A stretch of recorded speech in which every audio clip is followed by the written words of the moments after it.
Architects and engineers for 9/11 Truth have made the crucial and informed point that it was impossible for a plane hitting the top of the towers of the World Trade Center to bring down the entire edifices, but have proved, rather, that successive explosions occurred on various floors below. The following clip, produced by American Patriot on the Live Link website, illustrates the most convincing analysis of these successive explosions as one's eye moves from the top of the tower to an ongoing continuum of explosions on successive stories below. American Patriot quotes Scott Forbes, who worked as a data administrator on the 97th floor of the South Tower, that power was switched off for 36 hours the weekend prior to the 9/11 takedown, an unprecedented and first-time event. Drawing the conclusion that interior demolition devices were obviously installed prior to the attack, the conjecture that the 9/11 tragedy was planned, engineered, and executed by Zionist interests is gaining greater currency, even among such notables as Dr. Alan Sabrowski, former professor of the U.S. Army College. It is 100% certain that 9/11 was a Mossad operation, period. In his landmark article, Treason, Betrayal, and Deceit, 9/11 and Beyond, Dr. Sabrowski concludes that only the Israeli intelligence agency, the Mossad, had the expertise, assets, the access, and the political protection to execute 9/11 in the air and on the ground. Using the who benefits principle, Sabrowski points out that the Mossad's incentive dovetailed perfectly with the Jewish neocons program for a catalytic event to mobilize the American public for their Zionist wars, using American military power to destroy Jewry's enemies abroad, and I add, to create a police state at home to stifle any criticism of Jewry's activities and agenda. We are completely shocked, unbelievable. There were conspiracies all over, certainly within the Arab world, but even beyond that, Mossad is the only one who had the power and the strength and the organizational skills to pull off something that spectacular. That somehow Israel was behind that for political gain. Do you feel like that's the dark side of the reputation of Mossad? Well, like everything in life, there's a downside to the mystique as well. At 9/11, I was head of the Mossad, and within hours of the event becoming public, there were rumors flying around the Middle East that this was a Mossad operation, because after all, one of the immediate results of the 9/11 was clearly a very, very severe backlash of international approbation of Islam in general. Islam had a very bad day. The Saudis had a very bad day. Muslim countries had a very bad day, including moderate countries. So who benefits from it? And as you know, even in crime, the immediate question is asked, who benefits? Who benefits from something? Right. Obviously, Israel benefited. The Jewish people benefited.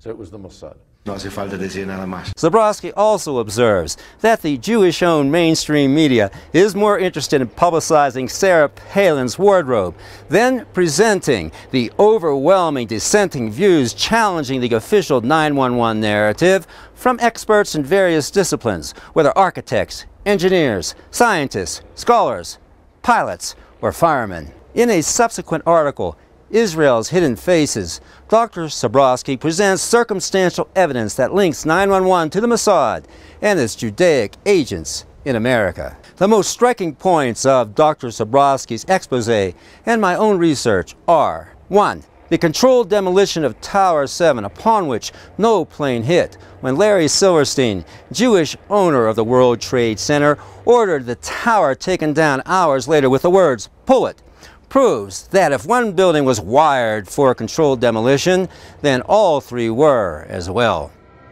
I remember getting a call from the fire department commander telling me that they were not sure they were going to be able to contain the fire. And I said, we've had such terrible loss of life. Maybe the smartest thing to do is pull it. And they made that decision to pull. And then we watched the building. From here, we watched the building collapse.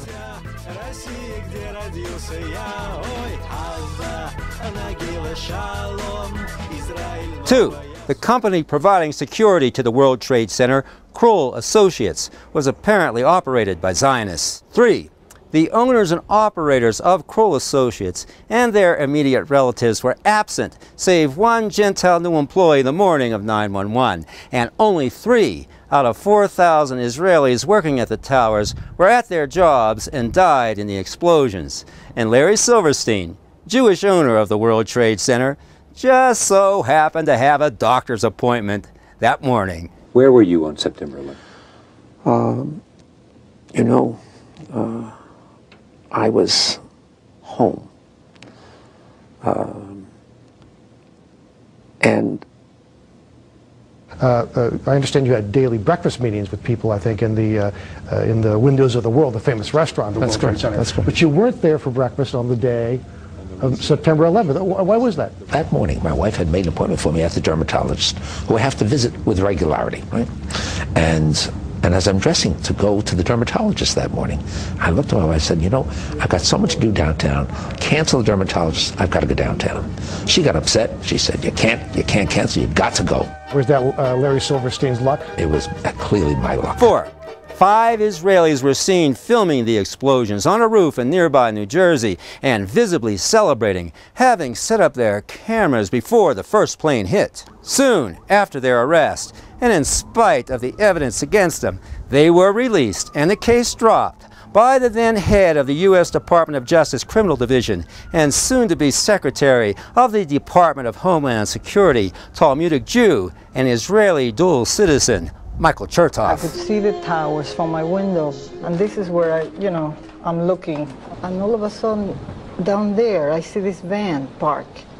And I see 3 guys on top of the van. And I could see that they were like happy. You know, they didn't look shocked to me. You know, they didn't look shocked. I thought it was very strange.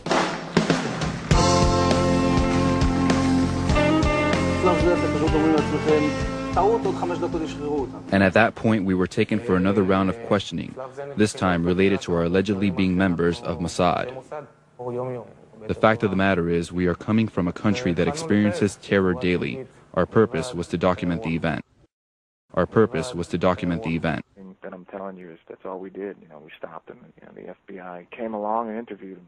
You walked out in front of it and you stopped it? Yeah, we just put our hands up and asked them to get out of the vehicle. They didn't listen, and we removed them.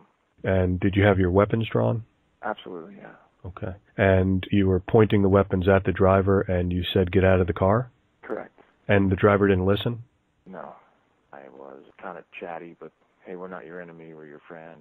Our enemies are your enemies or whatever. At that point, they said they were from Israel or something, and I don't remember exactly what they said, but it was something along them lines.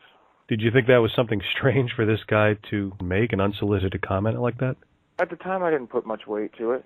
The 5 Israelis were detained for 10 weeks and finally deported on immigration violations after the FBI cleared them of any involvement in 9/11. 5. The 9/11 Commission was stacked with pro-Israel appointees, with the Jewish executive director, Philip Zelikow, ensuring that nothing deflecting attention from Osama bin Laden and his supposed 19 Arab accomplices would make the final report.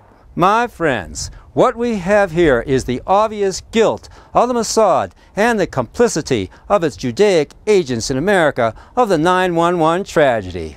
All that is missing, as Dr. Sobrowski so eloquently points out, is a public confession.